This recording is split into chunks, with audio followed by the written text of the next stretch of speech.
Hello everyone. हमारी आज की वीडियो का टॉपिक है कंटिन्यूस चार्ज डिस्ट्रीब्यूशन यानी सतत आवेश वितरण। जब हम आवेशों और एक इलेक्ट्रॉन पर आवेश की बात करते हैं तो क्या होता है, जो अन्य आवेश होते हैं उनका मैग्नीट्यूड एक इलेक्ट्रॉन पर जितना आवेश है उसके मैग्नीट्यूड के कंपैरिजन में बहुत ही बड़ा होता है। तो हम क्या कर लेते हैं, और ये बहुत ही क्लोजली एक्सट्रीमली क्लोज होते हैं किसी सरफेस या किसी रीजन में। ठीक है, तो हम इसमें चार्जेस के क्वांटम नेचर को इग्नोर करते हैं और ये मान लेते हैं कि ये कंटिन्यूसली किसी भी रीजन में स्प्रेड हुए हैं। तो इसी कंटिन्यूस डिस्ट्रीब्यूशन को ही कंटिन्यूस चार्ज डिस्ट्रीब्यूशन कहते हैं। ठीक है, तो कंटिन्यूस चार्ज डिस्ट्रीब्यूशन जो है वो 3 प्रकार से होता है। तो टाइप ऑफ कंटिन्यूस चार्ज कितने टाइप से होता है? 3 टाइप से। ठीक है, कंटिन्यूस चार्ज डिस्ट्रीब्यूशन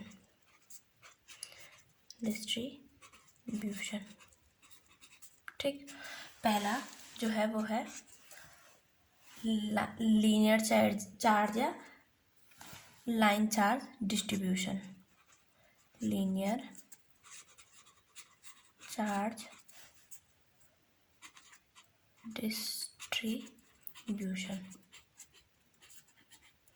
ठीक है, इसमें क्या होता है, जो चार्ज होता है वो किसी वन डायमेंशनल कर्व या लाइन के अलोंग डिस्ट्रीब्यूटेड होता है, यानी चार्ज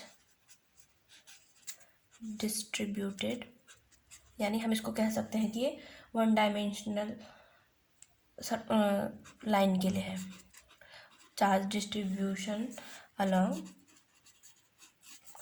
वन डायमेंशनल कर्व, या इसको हम लाइन भी कह सकते हैं।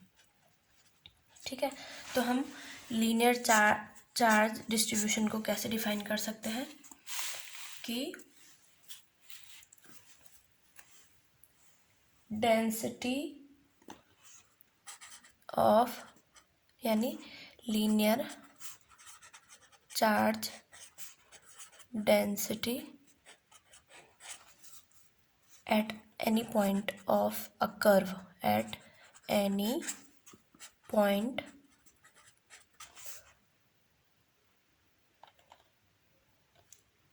ठीक है, किसी भी कर्व या किसी लाइन के किसी भी पॉइंट पर जो लीनियर चार्ज डेंसिटी होगी वो होगी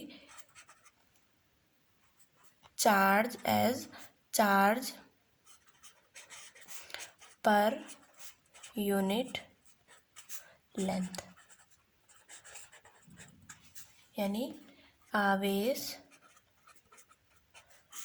प्रति लंबाई, चार्ज पर यूनिट लेंथ। ठीक है, तो इसको हम डिनोट करते हैं लीनियर चार्ज डिस्ट्रीब्यूशन को लैम्डा से। ठीक, और लैम्डा माना ये कोई कर्व है हमारे पास, इसमें जो चार्ज है वो कंटिन्यूसली डिस्ट्रीब्यूटेड है इसके पूरे लेंथ पे। ठीक है, माना ये क्यू है और इसकी जो लीनियर चार्ज डेंसिटी है वो लैम्डा, और इस लाइन या कर्व की जो लेंथ है वो एल मान लेते हैं। तो हमारे पास डेफिनेशन क्या थी, चार्ज पर यूनिट लेंथ, यानी चार्ज क्यू था और इसकी लेंथ हमने मानी थी एल। ठीक, तो अगर हम किसी छोटे से पॉइंट पे इसकी चार्ज डेंसिटी कैलकुलेट करें तो वहाँ पे चार्ज छोटा होगा, तो यानी उसकी डेंसिटी भी छोटी होगी। तो डी क्यू चार्ज के लिए लेंथ कितनी होगी, डी एल, और यानी उसकी जो डेंसिटी होगी वो भी डी ऑफ लैम्डा होगी, है ना।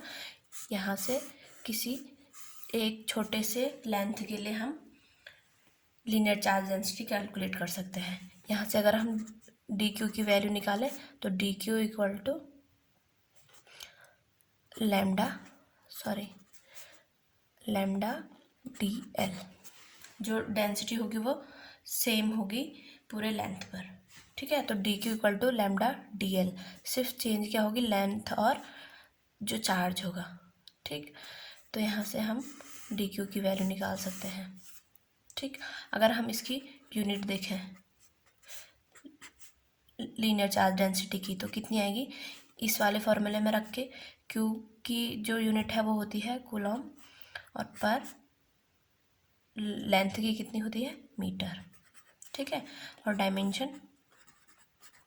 डायमेंशन कितनी आएगी, कूलॉम की कितनी होती है, ए टी, ठीक। और लेंथ यानी एल की पावर -1, या एम मीटर नीचे है तो ये ऊपर जाके -1 हो जाएगी, ठीक है। तो ये हो गए हमारी लीनियर चार्ज डेंसिटी। अब इसके बाद जो सेकंड आता है वो है surface charge density. Surface charge density क्या होता है, जब जो चार्ज डिस्ट्रीब्यूशन होता है, ठीक है, वो किसी 2 डायमेंशनल सरफेस में डिस्ट्रीब्यूटेड होता है, ठीक है। यानी लीनियर चार्ज डेंसिटी डिस्ट्रीब्यूशन किसके लिए था, 1D यानी 1 डायमेंशनल के लिए, और जो सरफेस चार्ज डेंसिटी है वो 2 डायमेंशनल सरफेस के लिए, यानी 2 डायमेंशनल सरफेस। तो हम इसको कैसे डिफाइन कर सकते हैं कि surface charge density at any point on surface, ठीक है, at any point on surface as charge per unit. Surface में क्या होता है, एरिया, है ना। यहाँ पे क्या था, लेंथ, और यहाँ पे एरिया, 2D में एरिया आ जाएगा।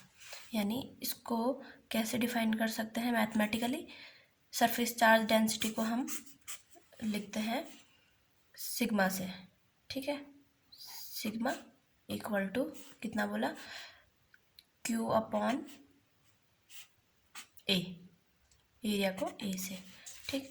माना किसी सरफेस में हमको छोटे से जो एरिया है उसके कारण डेंसिटी निकालनी है, तो वहाँ पे जो चार्ज है वो भी कम होगा, तो D Q upon D A, और उसकी डेंसिटी सिग्मा। तो यहाँ से डी क्यू हम निकाल सकते हैं, D Q equal to sigma A, ठीक। और यहाँ से इसकी यूनिट ये आ गई डी क्यू की वैल्यू, ठीक है। और इसकी यूनिट कितनी आएगी, इसकी यूनिट ज़रा फॉर्मूले में रख के इसको हम करेंगे तो डी क्यू इक्वल टू, नहीं, डी क्यू हमारा आया था सिग्मा डी ए, ये छोटे से चार्ज के लिए हमारा फॉर्मूला। अब यहाँ से हम यूनिट निकालेंगे, यूनिट हम इस वाले फॉर्मूले में रख के निकालेंगे, Q अपॉन ए से। Q की वैल्यू कूलॉम, उसकी यूनिट, और एरिया के लिए मीटर स्क्वायर, यानी कूलॉम पर मीटर स्क्वायर। यहाँ से इसकी डायमेंशन भी निकाल सकते हैं, कूलॉम की 80 और मीटर स्क्वायर की L2, और ये ऊपर आएगा तो माइनस, ठीक है। तो ये किसकी आ गई, सरफेस चार्ज डेंसिटी की डायमेंशन एंड यूनिट, ठीक है। थर्ड जो है हमारे पास वो है volume charge, volume charge density, ठीक है। यानी हमने 1 डायमेंशनल, 2 डायमेंशनल, और अब ये किसके लिए होगा, 3 डायमेंशनल के लिए, ठीक है। तो इसमें इसको कैसे डिफाइन कर सकते हैं हम कि जब चार्ज किसी 3 डायमेंशनल वॉल्यूम या रीजन के ऊपर डिस्ट्रीब्यूटेड हो, ठीक है। तो वॉल्यूम चार्ज डेंसिटी क्या होता है? चार्ज content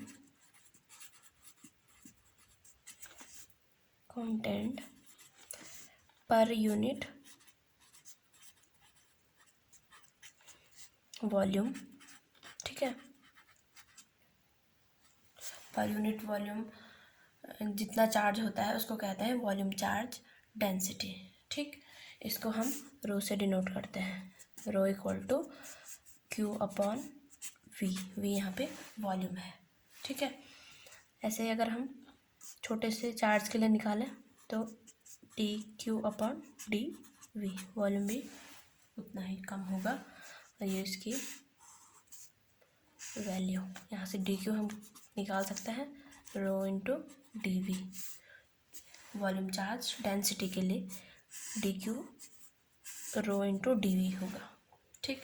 यहाँ से अब हम वॉल्यूम चार्ज डेंसिटी की यूनिट निकाल सकते हैं, तो कितना आएगा? चार्ज की यूनिट कितनी होती है? कूलम पर, और वॉल्यूम की मीटर क्यूब, ठीक। तो ये इसको डायमेंशन अब हम निकालेंगे, तो यहाँ से AT और मीटर की L की पावर 3, और ये यहाँ पे ऊपर जाएगा तो -3, यानी ATL की पावर -3, ठीक है। तो ये आ गई हमारी वॉल्यूम चार्ज डेंसिटी की यूनिट एंड डायमेंशन। तो हमने आज पढ़ा कंटिन्यूस चार्ज डिस्ट्रीब्यूशन। इसके 3 टाइप होते हैं, लीनियर चार्ज डिस्ट्रीब्यूशन 1 डायमेंशनल के लिए, सेकंड होता है सरफेस चार्ज डेंसिटी जो होता है 2D सरफेसेस के लिए, यानी 2 डायमेंशनल रीजन या सरफेस के लिए, और थर्ड होता है हमारे पास वॉल्यूम चार्ज डेंसिटी जो कि होता है 3 डायमेंशनल वॉल्यूम या रीजन के लिए, ठीक। तो पढ़ना आप लोग। Thank you.